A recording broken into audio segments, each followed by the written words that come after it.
Ծիրագի 25 մայիսին Անտիլիացի մայրավանքի Սուրբ Գրիգոր Լուսավորիչ մայր դաջարի մեջ մադուցված Սուրբ եւ անմահ բադարակի ավարտին դեյ ունեցավ քոհապանական մաղթանք Հայաստանի Հանրապետության, ինչպես նաեւ հոգեանքիստ 1918 մայիս 28-ին Հայաստանի առաջին Հանրապետության գերտմանի խնդիր իրենց արյունը թափած նահատակներու հոգիներուն համար։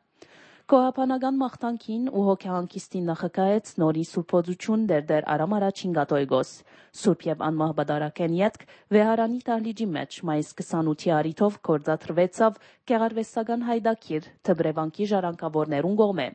Աբա հանուն միապանության ուղերձ կարդաց հոգեշնոր Տեր Շնորհ Կապեղա Աշակյանը։ Հայր Սուրբը շեշտեց մայիս 28-ի կարևորությունը հայ ժողովրդի ազատագրական պայքարի մեջ եւ այս առիթով միապանության անունով շնորհավորեց Վեհապար Հայրաբեդի անվանագոչությունը, մաղթելով իրեն հարուստ իրագործումներով լեցուն երկար քաղաքալություն։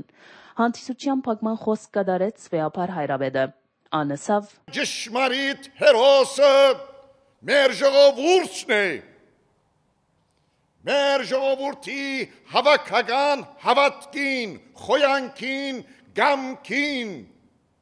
վերջախոս վկայությունը,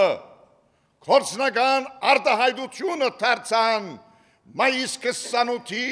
Արամ Մանուկյանները։ Շարունակելով իր պատգամը, Վեհապարը ասավ, որ ազատ ու անկախ ապրիլը ովևէ անհատի ու ազգի աստվածադուր իրավունքն է։ Անդրադառնալով ներկա Հայաստանին, Վեհապար Հայրաբեդը ասավ. Շնորհի մեր ժողովրդի ամուր միասնականության ու վճռականության մենք վերահաստատեցինք մեր հայրենիքի անկախությունը։ Այսօր Հայաստանը իր անկախությունը առավել ամրապնդելու ընթացքի մեջ է։ Ճիշտ է Հայաստանեն ներս թերություններ կան, բդածությունը կշարունակվի, արդակախտը գանք չի արած, ժողովրդի գենսամագարտակը դակավին կմնա ոչ կոհացուցիչ։ Այս բացասական երևույթներուն դիմաց բնականաբար չենք կրնար անդարբեր մնալ։ Անհրաժեշտ է, որ այս մտահոգիչ երևույթները վերանան մեր բոլորին հավաքական աշխատանքով։ Հայրենիքի զորացումը յուրաքանչյուր հայու ու ամբողջ հայության առաջնահերթ պարտավորությունը պետք է դառնա